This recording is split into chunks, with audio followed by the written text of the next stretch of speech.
You look beautiful, baby. This isn't me. No matter what age, coming out can be one of the hardest things to do in life. For Dee Rees, coming out was harder still. Not only did her parents stop speaking to her, she had trouble fitting in with the gay community, in between worlds. Dee felt like a pariah, which is not so coincidentally the name of her first feature film. Dee wrote the script for what was originally a short film while working as an intern for Spike Lee. The story about a teenage girl trying to juggle identities, both as a lesbian and a good daughter in a conservative family. It was pretty heartbreaking, but it was also triumphant. And it burned through the festival circuit, winning a couple of dozen awards for Best Short Film. It was a vindication for Dee, an MBA grad who quit the business world to follow her dream to become a filmmaker. Then, with some coaching from Spike Lee himself and others, Dee expanded Pariah into a full-length movie. But the big questions raised in the original remain. You don't want to face the facts. No, damn it, that's not true. Look, your daughter is turning into a damn man right in front of your eyes, and you can't even say it. How can parents really know what's best for their kids, and how do you navigate those precarious first steps out of the closet? Please welcome to the program, Dee Rees. Nice to see you. Thanks so much. How are you? Well done on the film. Well, thanks. I'm glad you liked it. I really did. You know, they always say it's so hard to make a movie, and then they say, you know, gay, black, female. Yeah, exactly. Make a movie. That's even harder to get that done. Those are like 3 words not to say in a pitch meeting. As soon as you say black, lesbian, coming of age, it's like, all right, next meeting. Thank you very much. But you got it made. How'd that happen? I mean, we really tried to sell people on the idea that this is about identity, and that it's, it's not just about sexuality, and that everybody has gone through the process of figuring out who they are.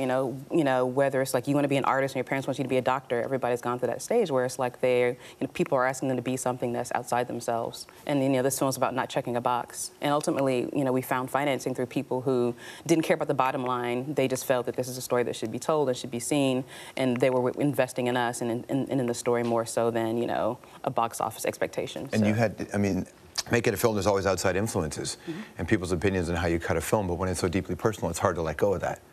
Yeah, but I think one of the biggest things we learned through the process was how to listen to criticism and feedback and how to incorporate that. One of our mentors on the film, Spike Lee, he would read early drafts of the script and go through with a Sharpie and be brutal and be like, nope, corny, nope, why do you need this question mark, Really? And you'd go home and cry and be depressed for a second, but then you'd go back through the notes and think, okay, maybe, why is this scene here? And also Sundance Labs were really helpful in helping us to workshop the material and strengthen it. Spike Lee is one of those. He's one of the great American filmmakers, easily. He made one of the great American films, all told, that changed the genre, even in Do the Right Thing. But even he's found struggles getting films made, he said. And I think there's a certain, when he was in this chair, we were talking a bit about the irony that his biggest commercial success was Inside Man, right? Right, yeah. And I wondered, is he taking a personal interest in the development of young filmmakers? Do you, did you feel your experience with him was unique, or is this just what he does? I think he's been very supportive of lots of different filmmakers, and he's launched a lot of young people's careers just being on the set. I've never been on a set with that many kind of black and brown young people, learning their craft or good at their craft. So it's a great experience, for me, just how to be and how to interact on set. So I think he mentors a lot of people and is helping a lot of people step up. And for me personally, he teaches actually at NYU, and so he would have office hours. So every week I'd sign up for an office hour and find something to talk about, and mostly Pariah. But he's really generous with his time, and he did a lot of things he didn't have to do. He sat with the producer, Nikisa Cooper, and went through her budget, line by line with a ruler, so he really gave of himself and gave his advice, and he kept encouraging us. when I did Do the Right Thing, I had to, just get it in the can first, then, fundraise to finish it. And so that's what we did. We got it in the can, then we fundraised again to finish it. And so we took everything in steps, and he was really encouraging and great in that. Is the film structured like your life in a way? I know it's different cities, but is it structured like your life? Those things where you're feeling, was she feeling? Some elements are. I mean, I'm a nerdy chick from the suburbs. I'm from Nashville, Tennessee, and so I'm not a Brooklynite. I'm not this hardcore New Yorker. But when I came to New York, I was so amazed by these teenagers who not only knew who they were at a really young age, but weren't afraid to be that. And so as I was coming out, I was asking myself, okay, even if I had known at 17, would I have had the courage to be that, and what would that look like? And so I guess the struggle is the same as Alique A's, although I come from a totally different background. Was your real life relationship with your mom like the relationship in the movie?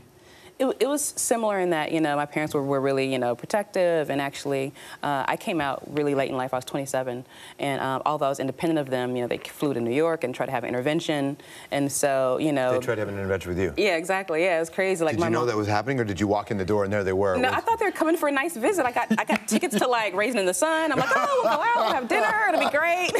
And it's like, actually, we're here for an intervention. And so, you know, it's like my mom and my grandmother flew up one weekend, and like what's wrong? Did somebody hurt you? And I'm like, no, like nobody hurt me. Like I'm fine. Like they were trying to find some kind of reason. Yeah. And then the next weekend, my dad flew in and was like, is it because we divorced? Because we'll get back together. I was like, oh my God, please don't get back together. You know, it wasn't that. You guys aren't good together. We don't exactly. Yeah, like that didn't work out. So I mean, so you know, it was like a hard time where there was like a lot of guilt, and I was questioning myself, and so I was writing the film and reading Audre Lorde at a time when I was going through all this, and it was kind of cathartic for me and kind of gave me the courage to be myself. But you know, it really does leave a mark, that kind of guilt. Like, there's no way that, because kids just want their parents to like what they've become. Right, yeah.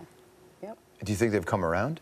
My mom's come a really long way. Actually, this past Christmas is the first time she came to visit me since I came out. So she came to visit me in Long Beach, California, and met my girlfriend and was loving and gave her a card and everything. And so she's come a long way.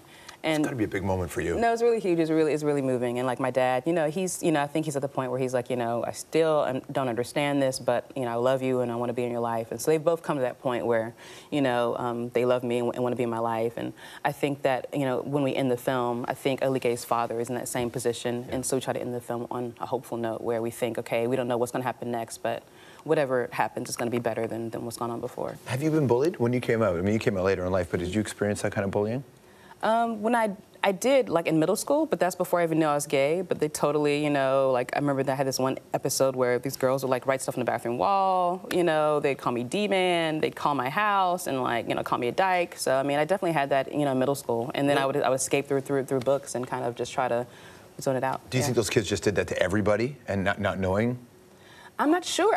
Apparently, I guess they saw something that I wasn't even aware of myself. But I mean, I really had, like, you know, I had a really tough time, like 7th, 8th grade. And but that, I think, made me who I am and able to kind of withstand attacks. But you had a tough time. And it got to the point, like, where my mom had to call the phone company, you know, and threaten to turn off their service. They didn't, like, stop harassing and, like, calling the house. Yeah.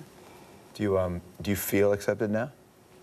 I think so, yeah. Yeah, and like I have my friends and like my like loved ones who kind of gathered around me. So I feel like in some ways like I have like my family, and then I have like another family that's come about, you know, through the making of this film. So I feel good. Yeah. Do you know, when you tell a story that's you're a filmmaker, so you've told a story that's so deeply personal to you. Are these the kinds of stories you want to tell? Yeah, I'm really interested in really character-driven dramas, like socially conscious films. So I don't want it to be like didactic or preachy, but for me, it's films that mean something, films that'll touch somebody, and films that just are kind of like non-homogenized, and maybe you see characters that you haven't seen before, seen worlds you haven't seen before. And I just want to create stories and characters that make people think about the world around them in a different way. Maybe just like plants the seed. Like, you're not going to change somebody's whole mindset overnight, but maybe you just plant the seed, you know, and they start to think about something, and maybe they'll react differently in the future toward, you know, gay people, or they'll think twice about it, or they'll see a perspective that they hadn't seen before, you know. I think you really nailed it. I really enjoyed the film. Thanks. Thanks for coming in today. Thanks for having me. Appreciate that. Thanks. Dee Rees, everybody. The film's called Pariah. We'll be right back.